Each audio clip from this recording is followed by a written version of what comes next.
Si no tiene un chamán, no tiene una columna. Por Maricel Pellegrín, Universidad del Salvador, Argentina, Facultad de Historia, Geografía y Turismo. En el área del noroeste argentino estamos desplegando una investigación etnográfica sobre el complejo ritual de la lectura de las hojas de coca, núcleo duro del patrimonio andino. Los especialistas que encarnan esta práctica cultural recibían antiguamente el apelativo de médicos de campo. Esta voz, actualmente en desuso, fue sustituida por el de curandero. Según estimamos, en función de que al nombrar se le otorga entidad y corporalidad al nombrado, el mencionado término no visualiza y no visibiliza la antropovisión que de este especialista se percibe en el ámbito andino-amazónico. De acuerdo con este contexto, se propone y fundamenta en esta ponencia que, al igual que sus pares del extenso territorio investigado, se adscribe a este sector social como chamán, con toda la dimensión semántica que este término contiene. Introducción. Con estas elocuentes palabras del título, un nativo wichi de la comunidad del Chaco salteño enuncia el significativo lugar que se le asigna al chamán dentro de su cultura. Lo hace nada menos que realizando una analogía corpórea entre su figura y aquella estructura física de nuestro ser que funciona como robusto sostén axial. Pero va aún más allá de esta metonimia que refleja la imagen de un cimiento ofreciendo sólidas bases de sustentación. Afirma que la presencia del Hayau, según la autoanimación entre los Wichi y Mataco, es quien logra mantener la cultura viva, es decir, que promueve y favorece con sus prácticas rituales y terapéuticas en la reproducción de su comunidad de referencia. Su condición de ser custodio de letos y el núcleo duro identitario lo convierten en garante de esa antropovisión específica que se construye del mundo. Ahora bien, ¿por qué creemos pertinente profundizar en esta problemática aproximándonos a la figura del chamán dentro de una investigación mayor que involucró la práctica tradicional de la lectura de las hojas de coca? Fundamentalmente porque nos planteamos como objetivo demostrar la existencia de elementos indiciales orientados a abonar que quienes son expertos en este ritual tradicional del ámbito andino podrían ser designados bajo esta categoría adscriptiva. Con este propósito, la labor etnográfica fue desplegada en el área cultural comprendida por la quebrada de Humahuaca y la Puna de la provincia de Jujuy. Esta tarea en campo, que configura un auténtico lienzo inspirador para el antropólogo, confiere autoridad al coro de voces que nos predigan esas experiencias vitales, ofreciendo verosimilitud a nuestras producciones textuales. De tal modo, apelaremos como herramienta metodológica a las instancias de estudio y análisis que provee la antropología simbólico-interpretativa. A través de esta corriente reflexiva podremos hallar ciertas revelaciones aportadas por estos sustanciales procesos dialógicos con que nos gratifica la actividad profesional. Compartimos la convicción de que la propia relación epistémica del antropólogo con su disciplina es siempre una gran ventana abierta de par en par frente a la multiculturalidad que nos envuelve en la vida contemporánea. Esta apertura perceptiva, inherente a nuestra formación, nos pone frente a la realidad diversa de la interacción social. En esa capacidad para el ejercicio de una mirada construida para formular múltiples interrogantes, ensayaremos algunas posibles respuestas durante el ejercicio de la observación participante. Comenzaremos haciendo entonces un poco de historia sobre el chamanismo. El chamanismo es la técnica del éxtasis. Así se refería Misera Eliade en 1976, página 22, a esta verdadera institución de los pueblos nativos, eso sí, sin la interrogación que es nuestra. Como pionero en los estudios de las religiones comparadas en general y del chamanismo en particular, su aporte, a pesar de los años transcurridos, sigue siendo un clásico insoslayable. Es el primero en difundir el término chamán, que proviene de cierta filiación lingüística, la del pueblo Tungus, identificándose con distintas parcialidades originarias de Siberia. Si bien cada sociedad tiene su denominación propia, el genérico que se continúa aplicando en diferentes contextos para referirse a este especialista ritual es el de chamán o chamán. Su etimología en lengua tugusa significa el que sabe. Curiosamente o no, el término yatiri en lengua aymara tiene idéntico significado. Es aquel que es portador de conocimientos específicos a los que solo él, por su condición condición tiene acceso, pero a su vez comparte otros saberes como miembro de la comunidad de origen, de su comunidad de origen. En los mayas tzotzolis de México, como lo revelan Bartolomé y Barabas, 2013, página 14, la etimología presenta afinidad con los que nos revela Eliade para el pueblo siberiano. Los chamanes son llamados Ikol, aquel que ve. Si bien, si bien todos disponen de capacidad visual, solo Ilol sabe ver. La raíz conceptual de esta palabra en latitudes tan distantes como Bolivia y México nos permiten encontrar afinidades dialécticas con nuestros interlocutores del área bajo estudio. Serán quienes conviertan en inteligibles las hojas de coca a través de su competencia que los habilita para descifrar los códigos cognitivos de su lectura. Son los que saben ver, ergo, pueden adscribirse dentro del estatus que los legitima como chamanes, no desde el sentido de un ojo que biológicamente tiene la actitud de ver, sino desde una mirada entrenada para hacerlo al interior de una trama gestada en el proceso de socialización, al que se le asigna y se adiciona su específico ritual iniciático. En el contexto de producción de Eliade, el chamán está prácticamente vinculado a su facultad para conocer y dominar los estados extáticos que habitan en su esencia anímica para acceder al viaje onírico. Los posteriores y más recientes contribuciones han ofrecido muchos paradigmas del fenómeno en las cuales los estados alternos de conciencia, inducidos fundamentalmente por el consumo de enteógenos, pero también mediados por la acción de danzas, música e ingesta de alcohol, no son siempre visibles en las prácticas chamánicas. Por lo tanto, corresponde reflexionar sobre esta entidad en términos de multivocalidad, donde coexisten variantes inscriptas, muchas de ellas en lo que hoy se denomina neochamanismo. Ahora bien, si enfocamos a nuestros curanderos andinos jujeños que diagnostican y realizan sus rituales terapéuticos con las hojas de coca, ¿estas acciones performáticas nos autorizan a adscribirlos como chamanes? Creemos que sí, y aún nos atrevemos a hacerlo en sintonía con los fundamentos clásicos de Eliade. ¿Cómo es posible hallar la justificación? Si bien la coca no es clasificada desde la etnobotánica por sus efectos alucinógenos, en el entorno y dentro del contexto ritual donde está involucrada actúa en esa dirección. Nuestros chamanes del altiplano la consumen durante el mismo, en la práctica del coqueo, desencadenando un estado de exacerbación sensorial. En esa misma línea de pensamiento está Feldman Gracia y Anthony Herman, a quien cita el primero en una comunicación personal. Yo creo que el efecto de la coca, como te abre a una sensibilidad, a una serie de cosas ambientales, el viento, el aire, el sonido del agua, hasta el olor de la tierra, hasta el colorido del cielo, pues es indudable que uno se toma muy atento a pequeños detalles, se torna muy atento a pequeños detalles. Eso es un efecto bastante directo de la sustancia, y este efecto, lógicamente, es más claro cuando uno está bajo el efecto de la sustancia, pero abre la percepción y la percepción queda, aunque uno ya no esté directamente bajo el efecto de la sustancia. 2011, página 102. Confirmando este aspecto, nos han confiado que la práctica del coqueo aumenta la disposición perceptiva del curandero chamán.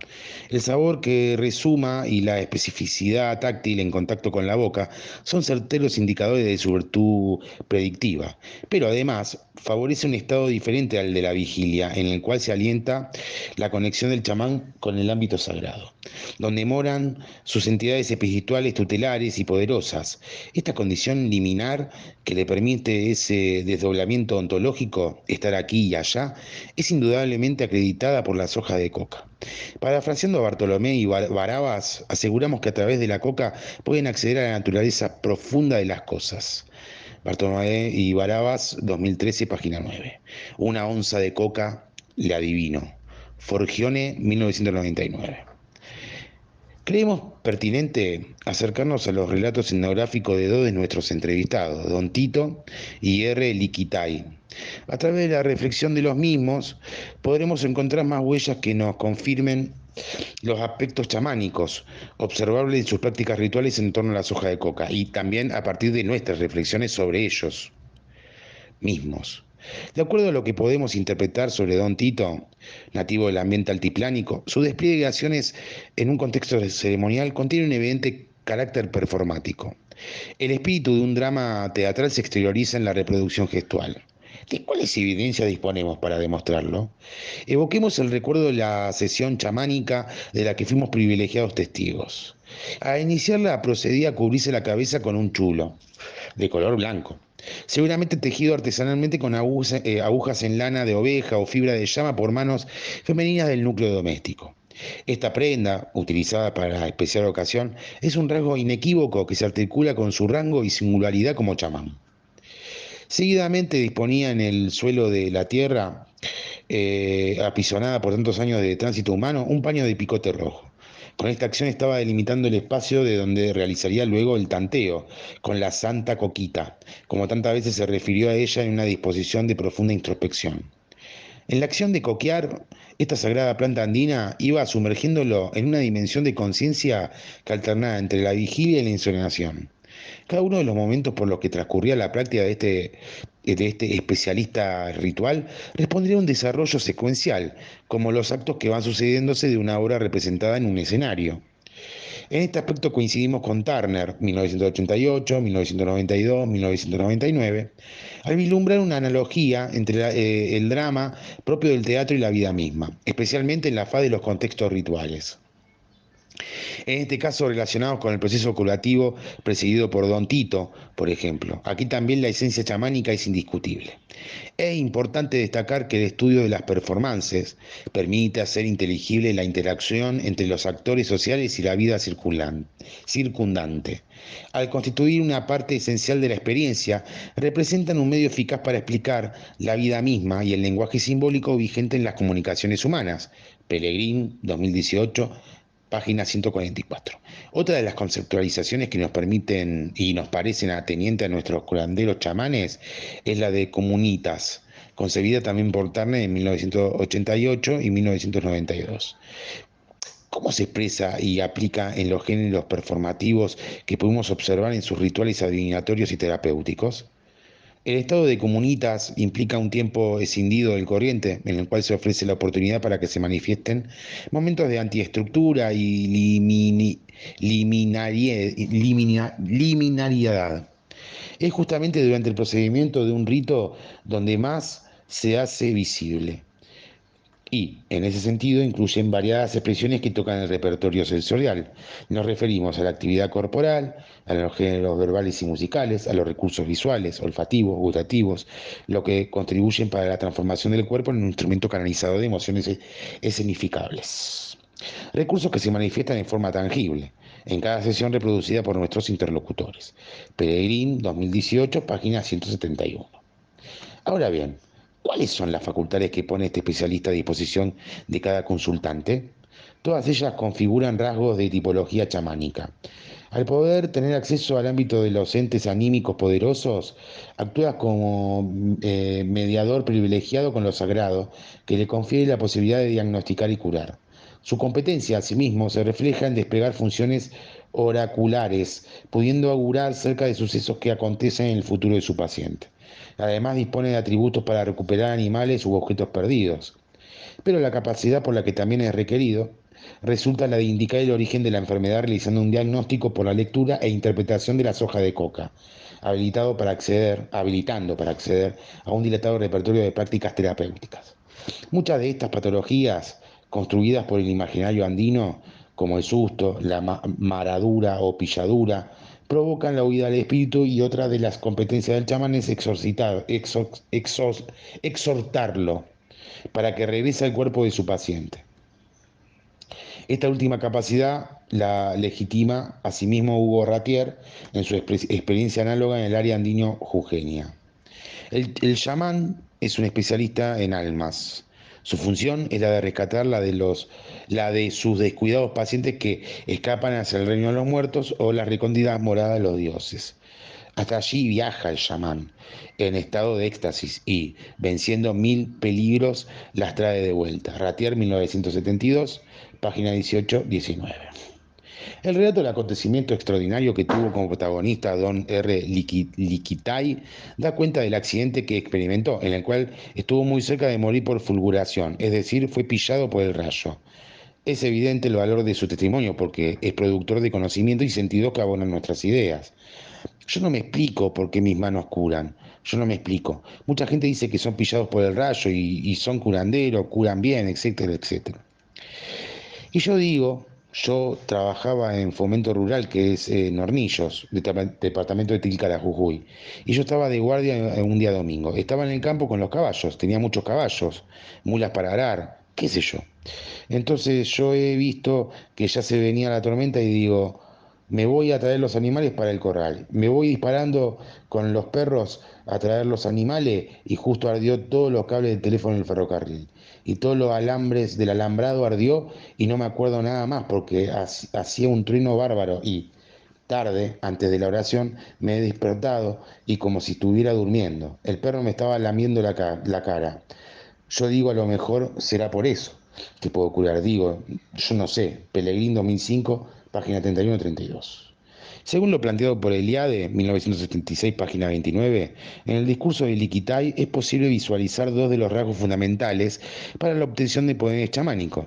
El primero, en primer término, el nacimiento de una vocación mediada por un llamado o elección. Y en segundo, la transmisión intergeneracional. Es decir, esos saberes que fue recibiendo de sus mayores y luego, en un lento proceso, fue actualizando y complementando con nuevos aportes. Su llamado estuvo mediado por el poder que le aportó la incidencia del raso como entidad espiritual poderosa, que lo escogió y de algún modo lo predestinó.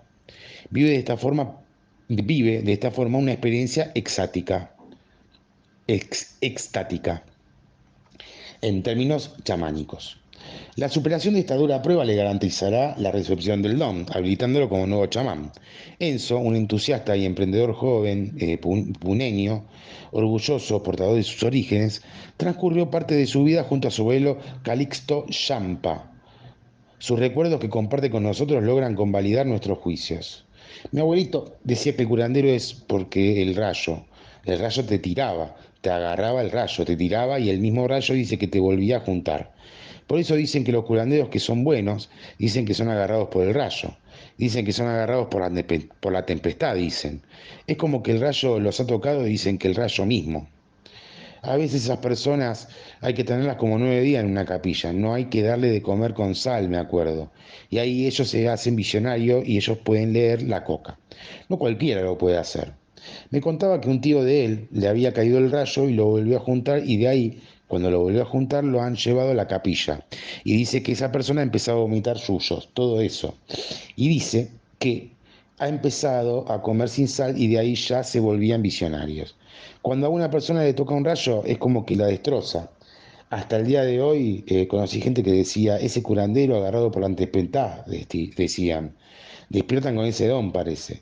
Eso sabían contar. Entrevista realizada por la autora y Claudia Forgione, San Salvador de Jujuy, en el año 2016. Este ritual de pasaje también lo registra Ratier en 1972, página 19, advirtiendo que cuando alguien es alcanzado por un rayo, debe sortear esa dura prueba recluyéndose en una caverna, debiendo soportar un despedazamiento simbólico que va a completar su iniciación. Nos aportan una mirada afín, pero sobre los pueblos indígenas de México, Bartolomé y Barabas, observando que existe una noción de sueño diferente al del tiempo de vigilia y que dicha distinción es de calidad y no de realidad. Si bien todas las personas tienen la disposición para soñar, no todos pueden orientar sus sueños hacia fines específicos.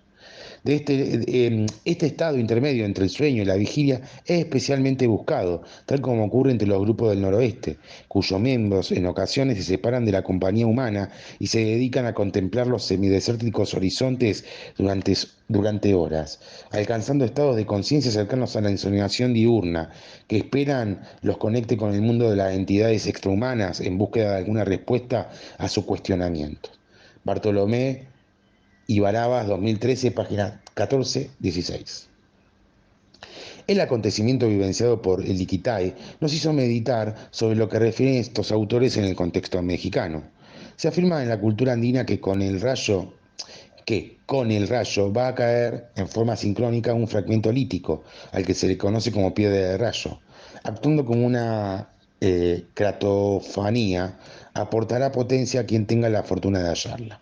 No serán ponderadas como eficaces por sí mismas, sino por el hecho de ser receptáculo y símbolo de su poder cósmico, Pellegrín 2005, página 33. Citando a Eliade, 1996, página 201 y 211, las experiencias de Don Tito, R. Liquitay y Enzo no son las únicas que nos han confiado.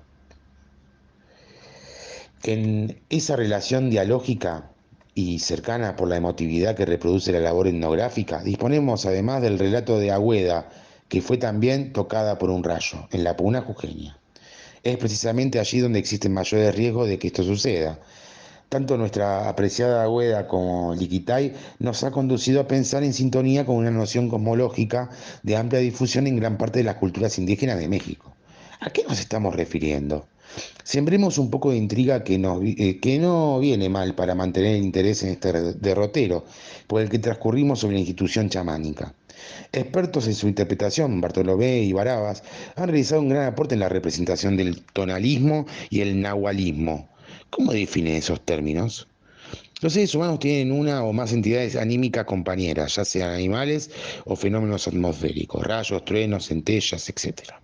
Pero concebidos también como entidades anímicas que nacen junto con el individuo y que serán sus coexistencias durante toda la existencia, constituyendo una fuerza vital externa, pero asociada a la vida humana. De acuerdo con esta teoría, todos los seres humanos poseen un tonal, una fuerza vital acompañante, pero solo unos pocos están dotados de la capacidad de transformarse en su alter ego, lo que reconoce como nahualismo, en lengua náhuatl.